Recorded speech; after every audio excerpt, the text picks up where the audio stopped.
दोस्तों अस्सलाम वालेकुम वरहमतुल्लाहि वबरकातुहू। साथियों, मैं इस एंकरिंग के साथ साथ कुछ अपने बच्चों को पढ़ाता हूँ। यह बात जब क़याम इंसानियत वालों को मालूम हुई तो उन्होंने कहा कि मैं भी आपके साथ आना चाहता हूँ और देखना चाहता हूँ कि आप बच्चों को और क्या शिक्षा दे रहे हैं। तो उन्होंने मुझसे टाइम लिया। मैंने कहा कि मैं 4 से 5:30 तक अपने बच्चों को ट्यूशन देता हूँ, आप आ सकते हैं। तो उन्होंने मुझसे टाइम लिया और उस टाइम पे आज वो यहाँ आ चुके हैं। मैं उनसे ही पूछूंगा कि क़याम इंसानियत जो है वो समाज के लिए क्या करती है। मैं इनसे पहले इनका नाम पूछूंगा और कहूँगा कि आप समाज के लिए आपकी संस्था क्या करती है।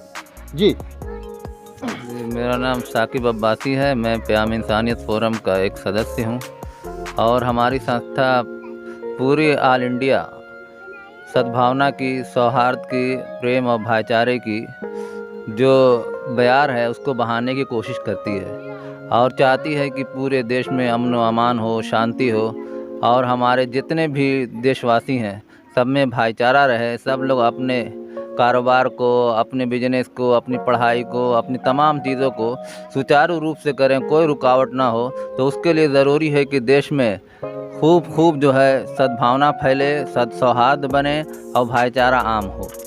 यह ख्याल आपके मन में या जिन्होंने ये इंतज़ाम शुरू किया है, यह ख्याल उनके मन में कैसे आया? जब आज़ादी के बाद जब देश को नए तरीके से गठित करने की ज़रूरत थी, अंग्रेज़ों ने फूट डालो और बांटो की रणनीति जो अपनाई थी उसका असर बाद देश के आज़ादी के बाद भी पड़ा। तो दोनों कम्युनिटी में कहीं ना कहीं टकराव हुआ। उसको दूर करने के लिए मौलाना अली मियां नदवी जो ऑल इंडिया क़याम इंसानियत फोरम के फाउंडर हैं, उन्होंने 1951-52 में ही उसकी फ़िक्र कर दी थी और 1974 में इलाहाबाद से बाकायदा उसकी शुरुआत की थी और कोशिश की थी कि जितने भी इंटेलेक्चुअल लोग हैं, बुद्धिजीवी वर्ग हैं, वो लोग इस लाइन में आगे आएँ और सौहार्द और सद्भावना की एक ऐसी ठंडी हवा चलाएं जिससे देश में अमन व अमान हो और देश बहुत तरक्की करे और आगे बढ़े। तो ये उनकी सोच थी, उसी सोच को हम लोग भी बढ़ाते जा रहे हैं। ये गाजीपुर में कब से शुरू है माट साहब? गाज़ीपुर में भी लगभग उसी दौर से 1951-52 के आसपास से शुरू है और लगातार कहीं ना कहीं वो होता रहा और 1900 या फिर 2000 के बाद ये काम ज़्यादा तेज़ी से ज़ोर पकड़ा और हम लोग भी इसमें जुड़कर अपने आप को सौभाग्यशाली समझते हैं।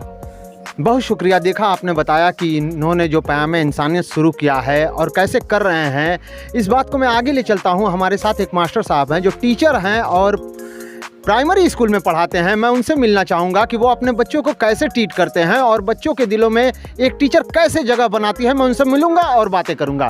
कैमरामैन मेरे साथ इधर ही आ जाएं और मैं उनसे ही, सर आप अपना तारुफ कराते हुए और मुझे कुछ बताएं। जी, मेरा नाम आबिद हुसैन है। मैं ब्लॉक 12 चौर में एक कंपोजिट विद्यालय ताजपुर में सहायक अध्यापक के रूप में कार्यरत हूँ।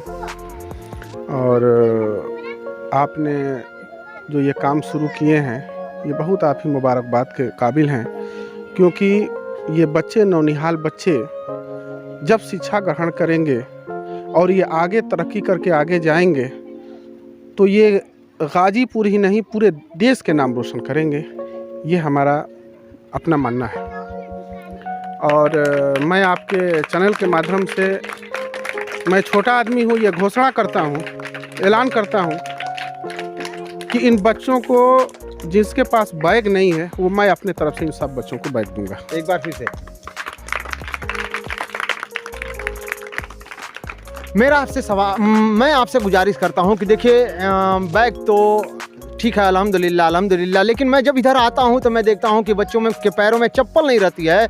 तो मैं अपने पास से जो होता है, जिसको होता है, वो देने की कोशिश करता हूं और सारे बच्चों के दिल में ये डालता हूं कि बेटा बगैर चप्पल के आप घर से नहीं निकले, क्योंकि अगर वो बगैर चप्पल के जब घर से निकलते हैं उनके पैरों में कांटा चुभ जाता है, शीशा गड़ जाता है। जब वो मेरी क्लास में एक दिन नहीं आ पाते हैं तो मैं पूछता हूं उनसे कि आखिर कल क्यों नहीं आए थे, तो बताते हैं कि मैं बगैर चप्पल का घूम रहा था और मेरे पैरों में कांटा चुभ गया था। इसलिए मैं चाहता हूँ कि हम इनके पैरों में सबसे पहले चप्पल डालें कि कम से कम इनके पैर सलामत रहें, जिन पैर से ये हमारे पाठशाला तक आ सके। सर, इसके लिए क्या कहते हैं? जी, क्योंकि जो बुनियादी चीज़ें हैं और बच्चों को ज़्यादा ज़रूरत है, असल वही देने की ज़रूरत है। और आपने बताया ये अच्छी बात है, बहुत मैं खुश हूँ। और मैं ये चाहूँगा कि मौसम सर्दी अब ठंडा बढ़ने वाला है, इसलिए मैं सारे बच्चों को एक एक जूता दूंगा। क्या बात है, एक बार अपने सेकंड तरफ कर दे बेटा। बहुत बहुत शुक्रिया, बहुत बहुत शुक्रिया। देखिए, मैं तो इनको सिर्फ अपने इन बच्चों को दिखाने के लिए यहाँ पर बुलाया था, क्योंकि इनके भी मन में ख्वाहिश थी कि शेरू भाई, आप जिस बच्चों को पढ़ाते हैं कैसा माहौल है, क्या वो है, कैसे आप बच्चों को शिक्षा देते हैं, क्या देते हैं, वो ये देख रहे हैं। और देखने के बाद इनके मन में जो बात आई वो इन्होंने कहा। साथियों, मैं आपसे विदा लेता हूँ इसी बात के साथ, और आप देख रहे थे जनता की आवाज़ 007। धन्यवाद।